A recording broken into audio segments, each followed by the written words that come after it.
અને કીર્તિદાનભાઈએ જે મીટરની વાત કરી છે એ મીટરને બરોબર સમજીને લોક સાહિત્યકાર તરીકે લોક જાગૃતિનું કામ કર્યું હોય,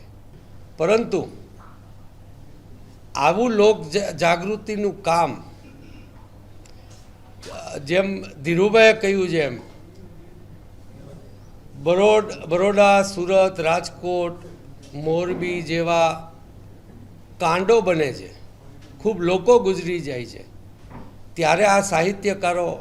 ક્યાં જતા રહેતા હોય છે? અને જો એ સરકારને કાકલુદી કરવા માંડે લોકશાહીમાં, તો મને લાગે છે કે સમાજની અધોગતિ થાય અને ગુજરાતને એ તરફ વાળવાનું કામ આ બીજેપીએ બધાને ડરાવીને કરાવી રહી છે, એ ખૂબ જ દુઃખદ છે.